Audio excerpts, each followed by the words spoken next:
Говоря о поездах Сербии, думаешь о просторах.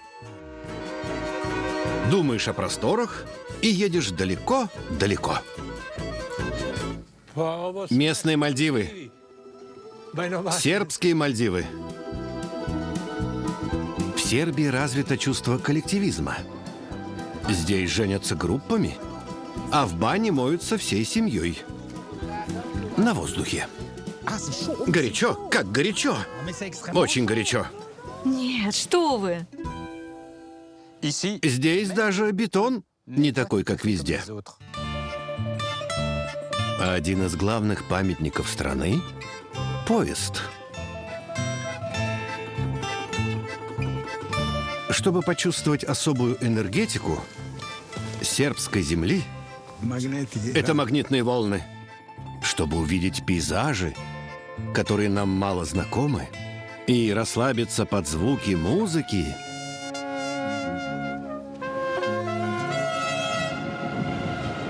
поезд – это то, что нужно.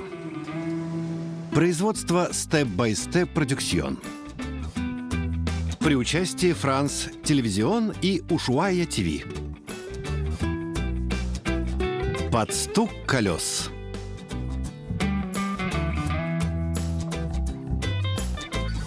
Ведущий Филипп Гуглер.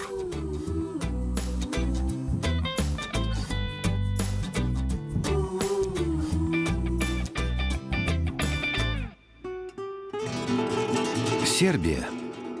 У нас есть какое-то представление о ней, но если разобраться, изображение немного размытое, возможно, довольно смутное.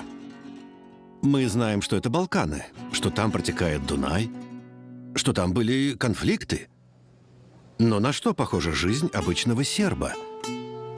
Серба, который ездит на поездах. Мне давно хотелось это узнать. Я решил начать путешествие с севера страны, с города Нови Сад, второго по величине города Сербии.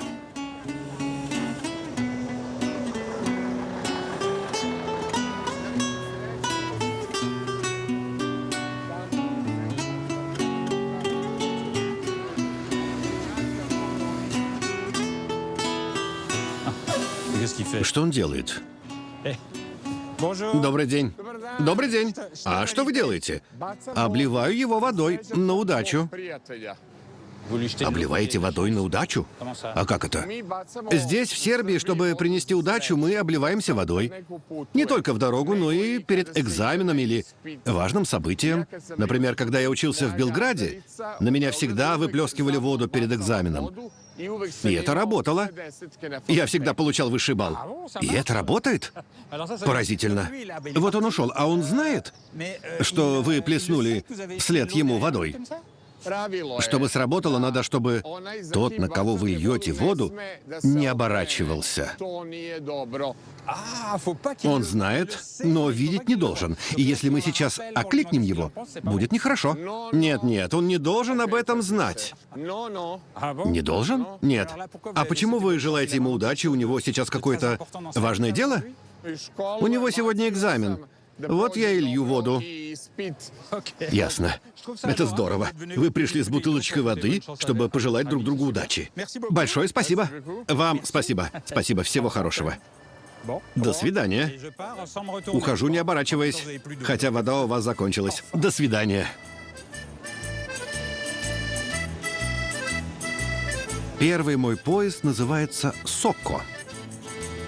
Немного похож на электричку, но разгоняется до 200 км в час и доставляет в столицу Белград.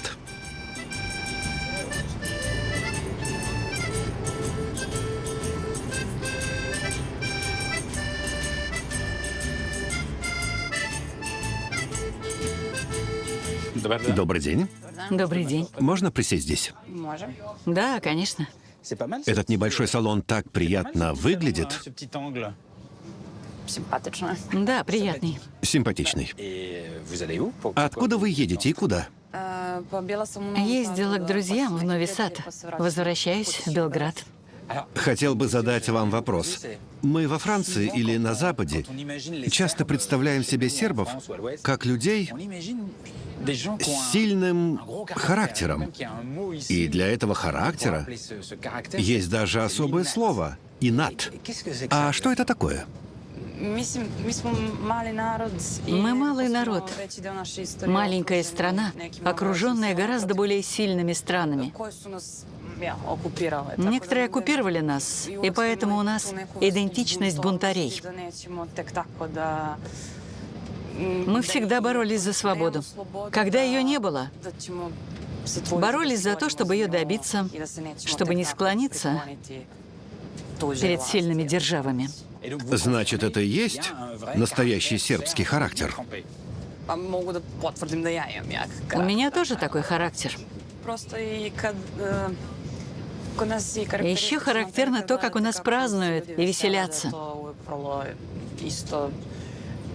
Не соблюдая никакой меры, выходя за рамки. Если празднуем, это длится 2-3 дня. Едим и пьем без ограничений, поем, танцуем. Нам нравится преувеличивать, перегибать палку. Мы как подростки, которые не любят слушаться. Итак, сильный характер, борьба за свободу. А что могло бы напугать сербов? Мы боимся только одного — сквозняков. А это что за история? Такой сильный народ должен ведь чего-то бояться. Скорее всего, это шутка, но возникла она из-за матерей, которые слишком оберегают своих детей, опасаясь, что те простудятся. Они слишком беспокоятся об этом, даже когда жарко. Опасаются дождя и даже запрещают им сидеть на земле. Забавно. Значит, чтобы победить сербов, выиграть войну, нужно, чтобы подул свежий ветерок, как в сказке «Три поросенка». И они побеждены. Пожалуйста, ради мира, не надо. Ясно. Когда вы говорите это, я снова вижу что-то бойцовское в вашем взгляде. Большое спасибо. И вам спасибо.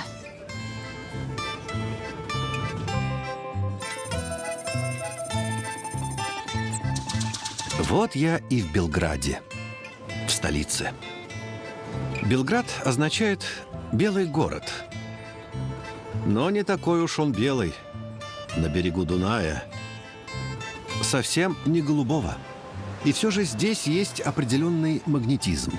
1 300 000 жителей, такие герои, как Джокович, огромные торговые улицы и архитектура, испытавшая много влияний. Белград — это также большие кварталы в советском стиле, и по сей день здесь видны следы бомбардировок НАТО времен войны в Косово в 1999 году.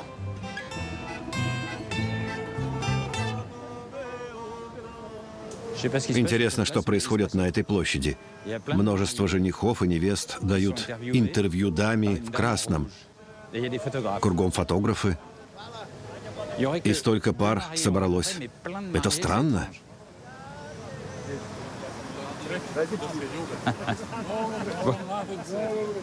Добрый день, извините.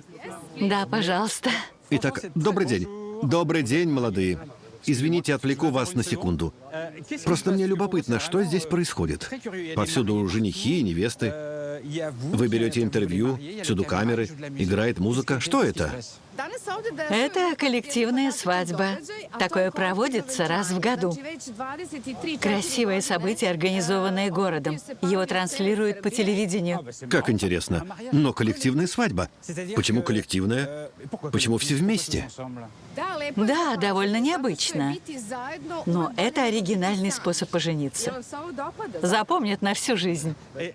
А если бы я попросил вас выйти за меня замуж на этой коллективной свадьбе, вы согласились бы? Я? Да. Боже мой! Да! О, как быстро. Но женщины в Сербии решительные. Пока! До свидания! Это коллективная экспресс-свадьба. Итак, я женюсь. Все женихи и невесты направляются в мэрию. Вокруг машины духовой оркестр и группа с телевидения. Идите, идите сюда. Давайте, вперед. Проходите. Вот так. Идите сюда. Наверное, это для фото. Подойду. Добрый день. Добрый день. Вижу, вы всем этим руководите. Вы своего рода распорядитель? Да, точно. Это прекрасное мероприятие. Оно уже стало традицией. Я участвую в нем с самого начала, уже 24 года. Впервые оно состоялось в 99-м, сразу после бомбардировок Белграда силами НАТО. Мы решили продолжать его, чтобы показать, что любовь сильнее войны. Для нас это мощный символ. Скажите, почему вы решили принять участие в коллективной свадьбе? Почему бы не устроить свадьбу отдельно, в частном порядке? Я выхожу замуж во второй раз. И это возможность вступить в брак по-другому. Это уникально — жениться вместе с другими. Надеемся, эта традиция будет существовать всегда. Да здравствует любовь!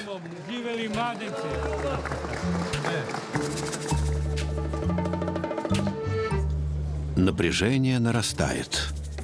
Пары занимают места перед прямой трансляцией. Внимание! Прямой эфир. Итак, наш репортаж из Белграда. Вы готовы? Да, Да. Точно готовы? да, Да. Уверены? да. Да. Думаю, они готовы. Все происходит очень быстро. Появляется представитель мэрии. Небольшая речь. И вот он, судьбоносный вопрос. Согласны ли вы вступить в брак, делить горе и радость? Да! Даже ответ «да» коллективный. Вот и все, поженились. Не думал, что это так быстро. Трудно представить, что таким образом можно сказать «нет».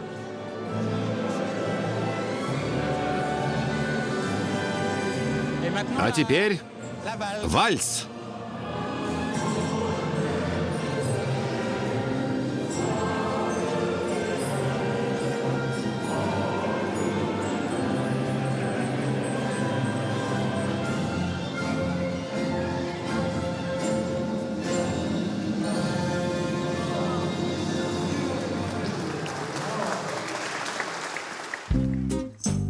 Чувствую, эта поездка в Сербию приведет меня куда-то еще.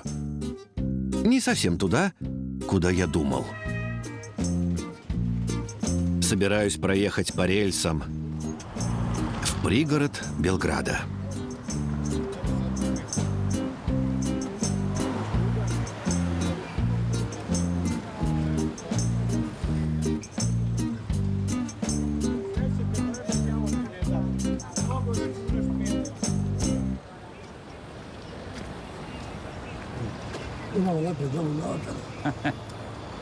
Нет, мне не нужны очки. Но ваши очки улетят в космос, если мимо пройдет поезд. Нет, если проедет поезд, я просто сдвину их. Вот так. А, это мобильно? А вы успеете среагировать на приближение поезда? Да. Шлагбаум опустится, и поезд даст гудок. Ясно. Но почему вы ставите свой столик у рельсов? Разве нет более спокойного уголка? Здесь оживленно. Удачное место. Ясно. Это стратегия. Но осторожней.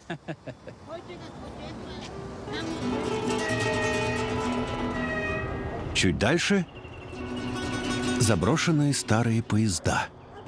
Бурьян, ангары. Я знаю, что в одной из этих мастерских сокровище. Любитель поездов должен увидеть этот поезд хоть раз в жизни. Здесь В скромной ремонтной мастерской стоит синий поезд. Поезд маршала Тито.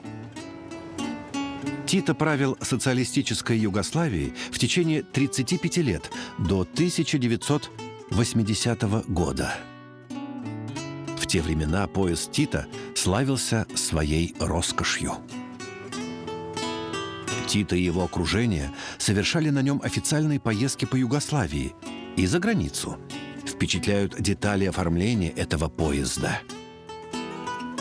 Качественная инкрустация, со вкусом подобранная мебель, толстые ковры, небольшой уютный бар и, конечно же, все, что необходимо для работы.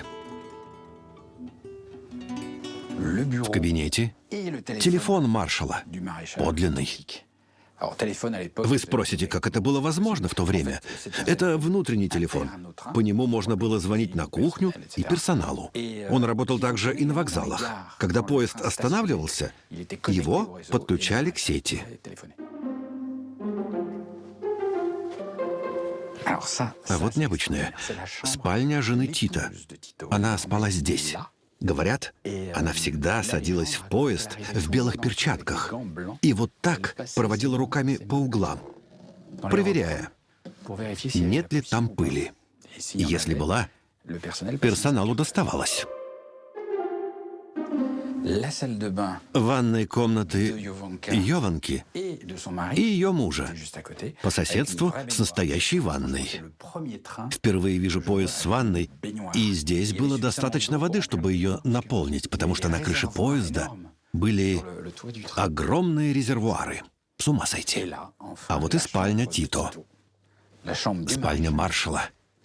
Он спал здесь. Кухня, а в ней мусоропровод. Мусоропровод в полу.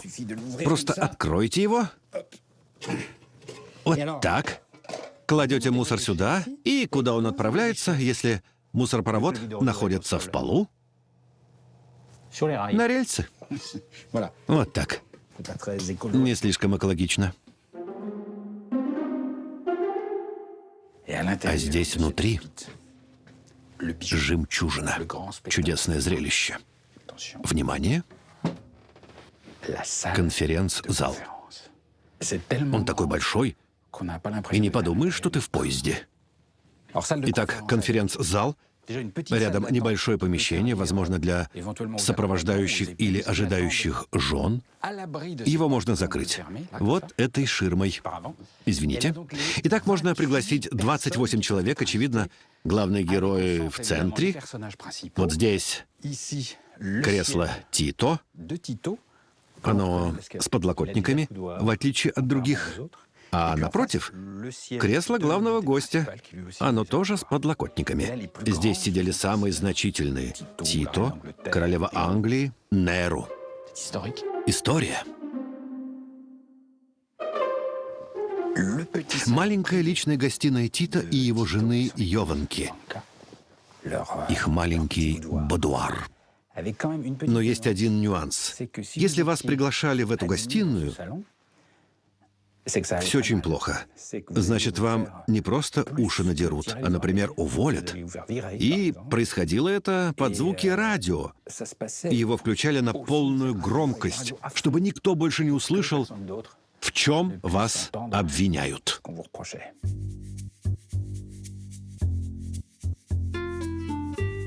Поезд Тито даже на стоянке — это невероятное путешествие. Большое путешествие там, в этом безымянном депо, где-то в пригороде Белграда.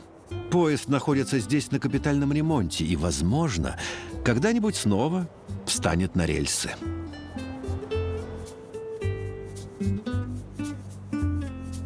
А сейчас я собираюсь сесть на поезд, который отправляется из Белграда. Но отправляется он не с главного вокзала. Поезд не похожий на другие, потому что в качестве багажа можно взять свой автомобиль. Вот я в зоне посадки на стоянке.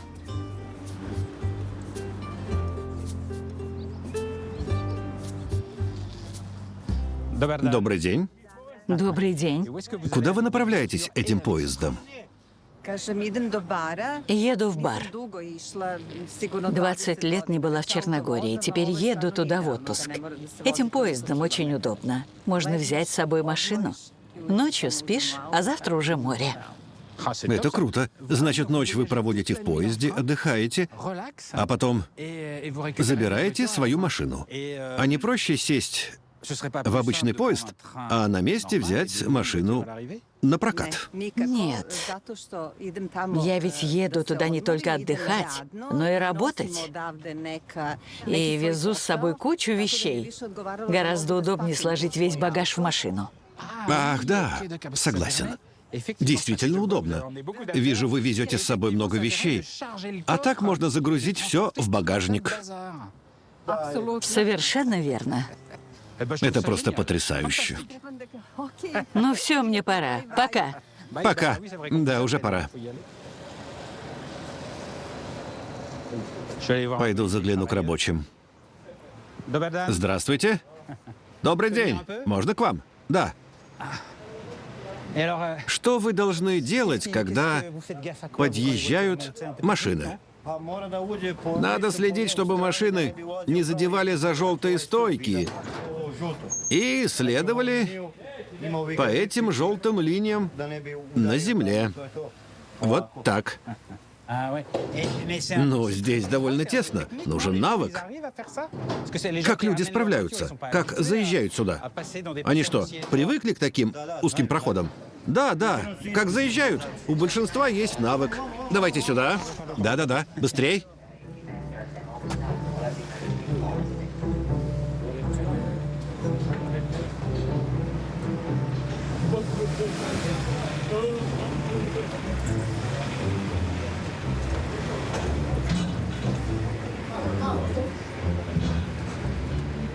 Надо же, все получилось. Вам не трудно было загрузить сюда машину? Нет. Нет. Правда? Я не в первый раз. И часто вы это делаете? Вот уже 20 лет, раз в год. Да? Здорово. И это удобно. Гружу кучу вещей в багажник и... Хоп! Ясно. Надо освободить место. Машины подъезжают.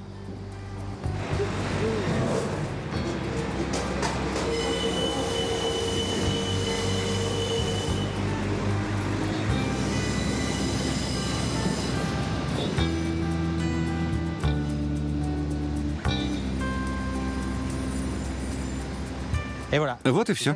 Вагон, в котором находятся автомобили, прицеплен к нашему поезду, в котором мы едем всю ночь. И машина прибывает на место одновременно с вами. Не нужно ждать ее день или два, как если бы она ехала другим поездом. По-моему, это здорово. Когда автомобили загружены, мы идем в пассажирский вагон. А поскольку поездка долгая, это в основном спальные места. Здесь симпатично. Красные занавесочки. Добрый день. Добрый день. Все уже на местах. Да, здесь вполне уютно. Белое постельное белье, мягкие красные матрасы. Захотелось спать. Колоритный поезд. Если вы посмотрите вот сюда, то увидите эмблему социалистической Югославии. И эта дата — 1943 год. Дата основания Югославии во время войны против немцев. Эти горящие факелы символизируют народы и республики, которые объединились тогда и образовали Югославию.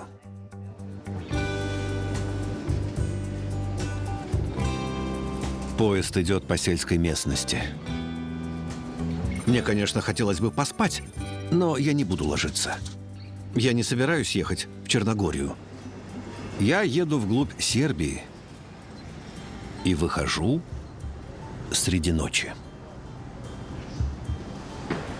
На утро передо мной открывается зеленый пейзаж Сербии. Это далеко не та Сербия, которую можно было представить.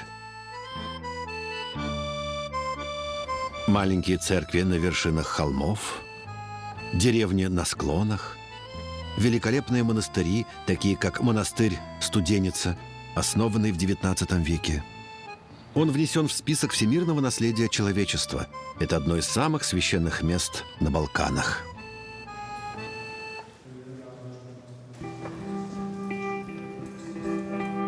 На фресках здесь часто встречается византийский синий. Глубокий, насыщенный синий пигмент, точный рецепт которого неизвестен. Нам не удалось его в точности воспроизвести.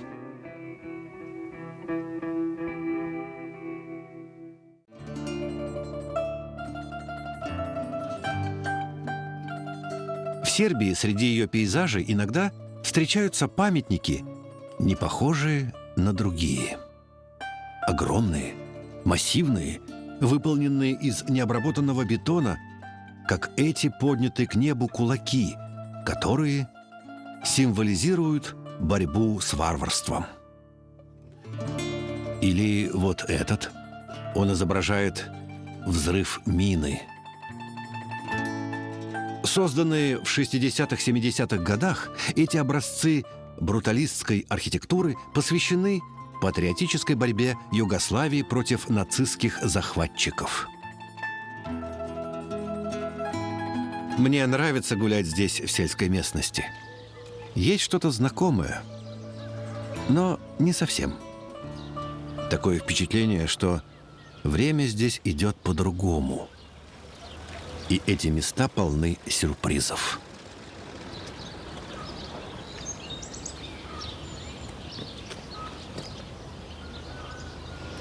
Непонятно, что они делают. Похоже на какую-то игру. Неподвижную. Совсем неподвижную. Не знаю, можно ли их побеспокоить.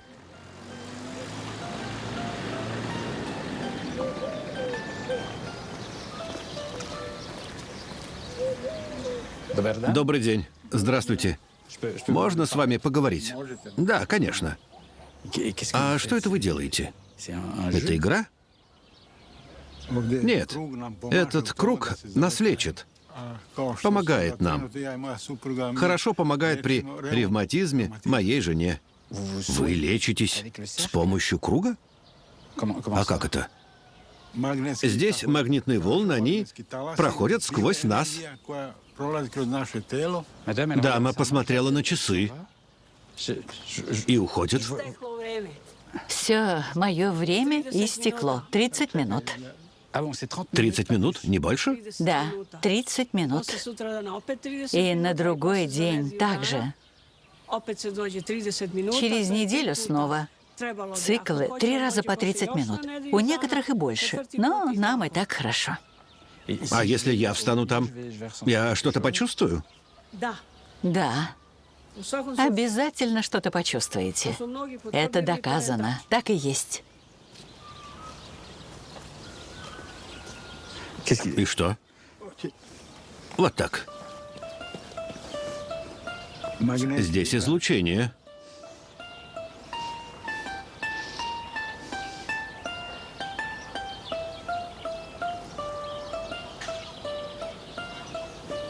Оно проходит через все наше тело. Я вас кое о чем попрошу. Пожалуйста, не говорите мне об этом. Мне кажется, когда мы говорим себе «я должен что-то чувствовать», у меня дрожат руки. В результате мы всегда что-то чувствуем. Мы и правда что-то чувствуем, если приходим регулярно. Если стоять меньше 5 минут, это не даст никакого эффекта. Нужно практиковать снова и снова. Есть легенда, что тот, кто пробудет здесь достаточно долго и будет смотреть в эту дырку, будет лучше видеть. А, в эту дырку? Да. Но почему именно здесь, в этом месте? Это обнаружил один человек. Как его звали? Найден. Найден. Он изучал это явление. Он нашел такие места на юге Сербии и 2 других где-то в Африке. Значит, это нарисовано. И много людей сюда приходит? Да, много, очень много. Да? Раньше целые автобусы приезжали. Теперь нет. Теперь нет. Люди ехали отовсюду. Не знаю, почему это прекратилось. Возможно, запретили. Но люди приезжали издалека. Из Белграда, из Болгарии, даже из Франции и Германии. Если вы не больны, вам не стоит оставаться в этом круге. Эта энергия утомит ваш организм. Вашему телу это не нужно. Ну, тогда я пошел. Уходим отсюда. Не хочу оставаться. Большое спасибо. Надеюсь, у вас все будет хорошо. Вот так. Спасибо.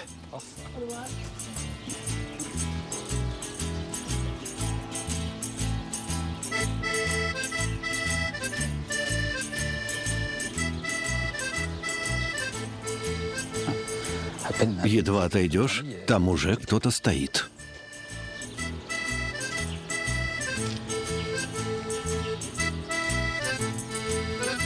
Есть в Сербии что-то такое, какая-то особенность, что-то в атмосфере, что мало-помалу делает эту страну все более привлекательной.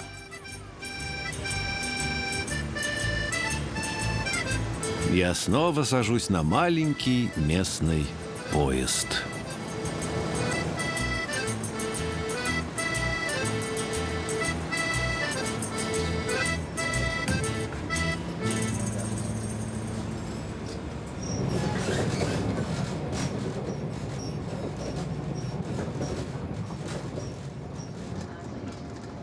Извините, а можно спросить, что вы читаете?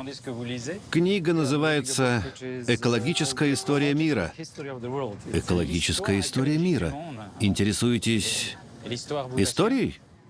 Да, очень люблю историю. Интересуюсь. Тогда у меня вопрос. При взгляде из Франции, из Европы, на Балканы, на Сербию, у нас создается впечатление, что Балканы — это вечная пороховая бочка. У нас даже выражение есть. Здесь была пороховая бочка в начале Первой мировой войны, а также во время распада Югославии, со всеми этими конфликтами между Сербией, Косово, Боснией, Хорватией. Вопрос, который возникает у нас постоянно. Почему здесь? Почему на Балканах всегда такие сложности?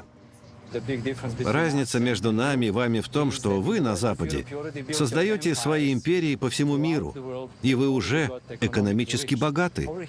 А мы здесь все еще относительно бедны. И нам пришлось отбиваться от империй, Османской империи, Австрийской империи, бороться с ними, чтобы создать Сербию, Болгарию, все балканские страны. Да, я понимаю, но что происходит после недавнего распада Югославии? Почему такая напряженность?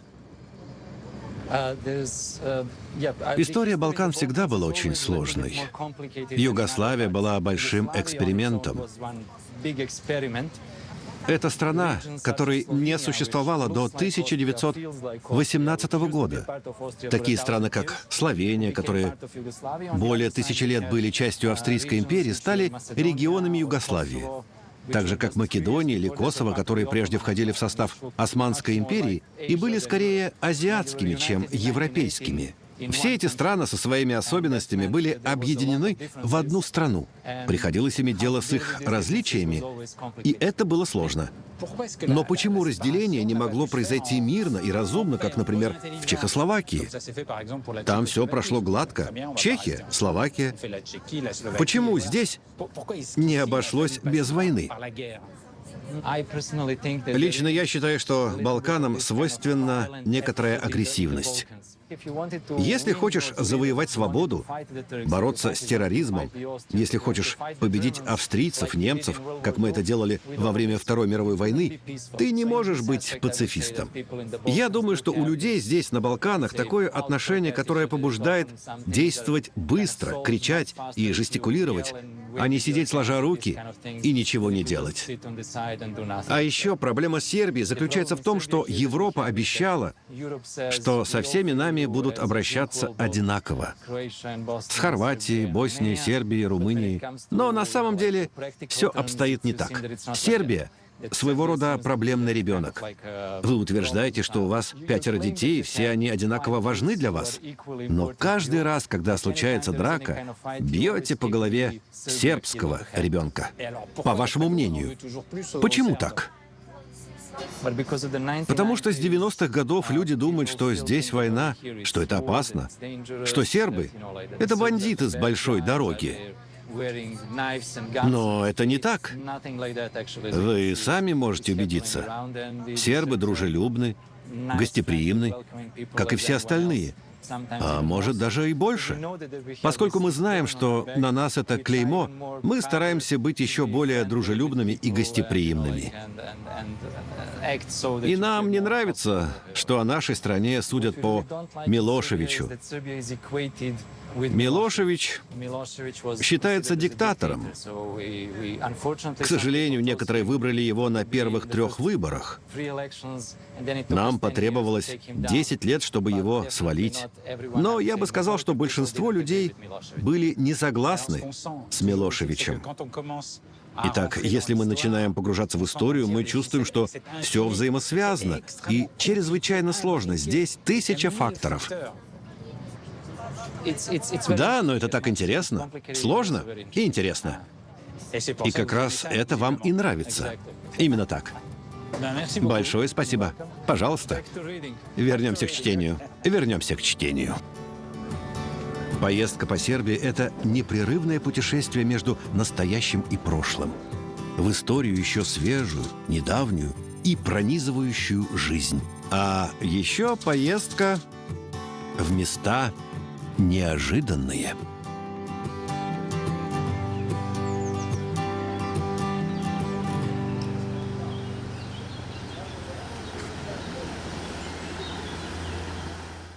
В этой стране есть несколько удивительных мест. Например, это затерянное озеро, где дома людей плавают на воде.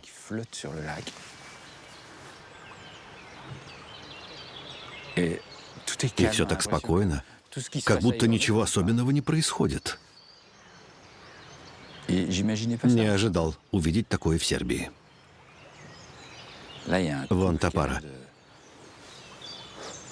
Похоже, готовится причалить к дому на лодке. Берег близко, но лодка нужна. Здравствуйте. Добрый день. Это ваш дом? Да, да, да. Приезжаем с женой на выходные, на отдых. Это мой маленький тихий уголок. Я приезжаю порыбачить и отдохнуть душой. Похоже, здесь многие отдыхают душой. На воде много домов. Это наши Мальдивы. Я на сербских Мальдивах. Даже не мечтал. Можно к вам заглянуть? Конечно. Хотите, чтобы я вас забрал? Да, да. Я боюсь воды.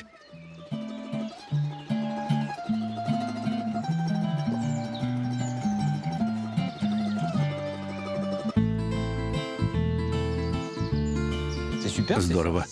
VIP-сервис. Хоп. Добрый день. Добрый день. Добро пожаловать.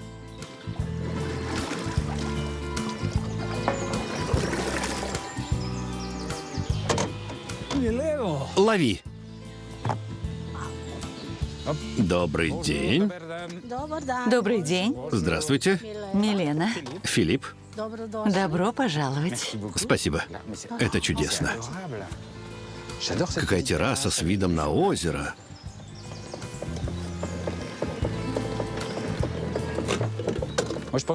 Пожалуй, лучше сесть здесь, спиной к стене, лицом к озеру, чтобы любоваться.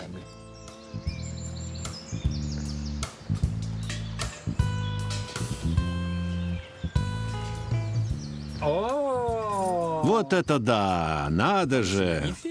Угощайтесь, прошу.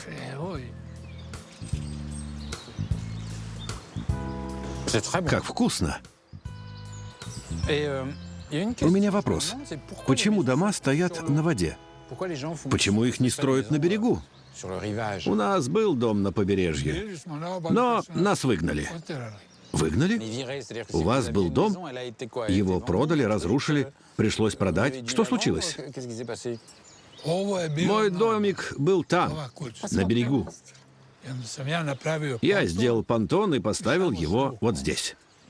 Невероятная история. То есть люди взяли свои дома и стали сплавлять по озеру? Надо же. Да. Если так пойдет дальше, нас вышвырнут из озера. Но почему? Это связано с экологией, с политикой, с большими деньгами? В чем дело? Никто не знает, почему. Одна из сербских загадок. Да. Арчибальд Рейс сказал: «Сербы, остерегайтесь самих себя». Вот как? Сербы должны остерегаться самих себя? Но почему? Арчибальд Рейс – врач. Служил в сербской армии во время Первой мировой. Он видел, что сербы – хорошие воины, хорошие люди, но иногда очень неосторожны. Иногда действуют против самих себя, причиняют вред самим себе. Сербы такие. Арчибальд Рейс прекрасно это понимал. Он был очень культурным человеком. Ясно. Значит, вас нужно остерегаться? Нет, нет, нет, нет, нет. Никто в мире не любит так принимать гостей, как сербы. Понятно. Но я не беспокоюсь, и мне очень приятно. Я издалека вас увидел, и раз, мы едим вкуснейшее мясное блюдо и отличные сербские булочки.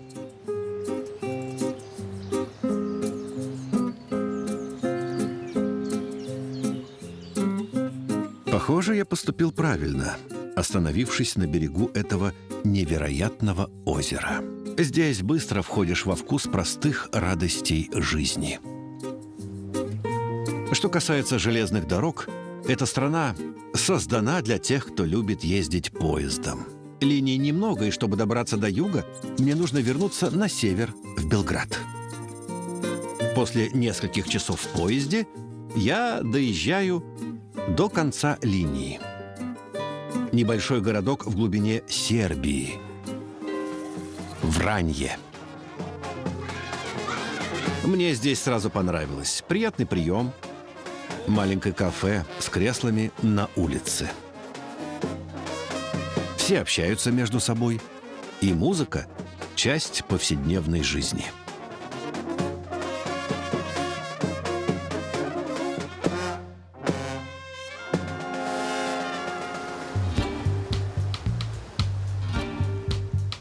Но самое удивительное находится в нижней части города, у реки.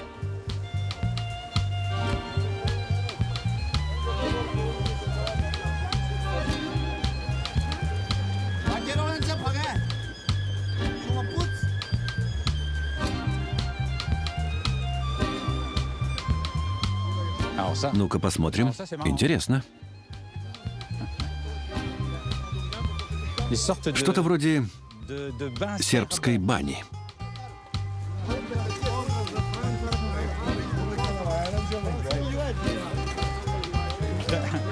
Добрый день. Вы все отлично выглядите. Ну что это? Прачечная, ванна, бассейн у реки. Это бассейн. Мы в нем купаемся. Вода теплая.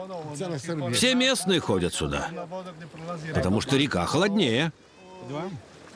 Она же горячая. Самая горячая в Европе. Да? Но почему она такая горячая? Подземные воды выходят из-под земли. Температура у источника 95 градусов. Пока доберется сюда, остынет до 70 градусов. Температура может меняться. Эта вода обладает целебными свойствами. Она полезна при мышечных болях. Я принимаю ванны от боли в коленях, почках, спине. Какие интересные ванны. И сюда приходит много людей? Да, народу много. Цыгане, сербы. Все здесь. Вот как. А вы часто здесь бываете? Да, прихожу через день. Ясно. А ванны дома вам мало? Нагревая воду дома, мы платим за электричество. А здесь она бесплатная. Наша ванная больше для декора, так что дома пользуемся только туалетом. А принимать ванну приходим сюда.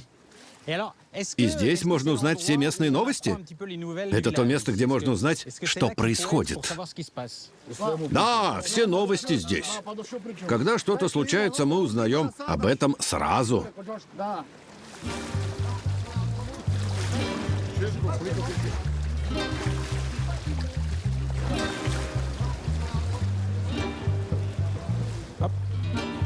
Хоп-хоп. Скользко.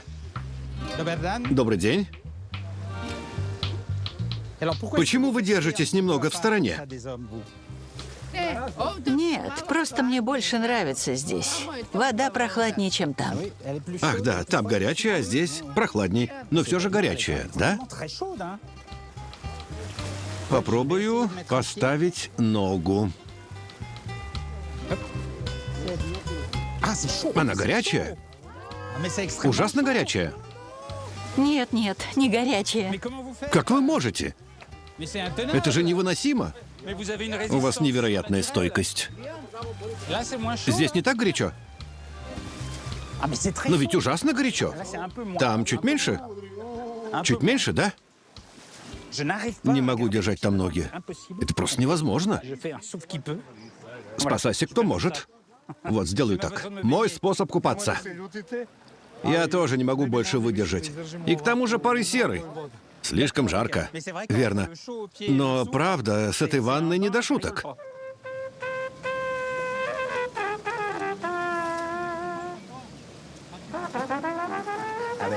А вот и музыка. Музыка для ванны. Для сербской бани.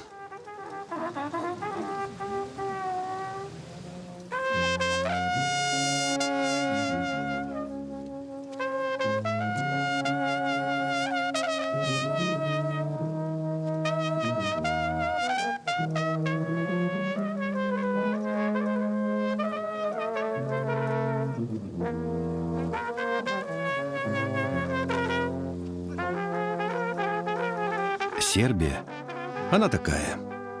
Едешь туда, гадая, с чем столкнешься, и все заканчивается немного сумасшедшим, неожиданным образом. Есть здесь нечто неосязаемое, разлитое повсюду. Возможно, это плод закаленного характера и сложной истории. Здесь радуются жизни, несмотря ни на что. Интригующая, удивительная, притягательная страна.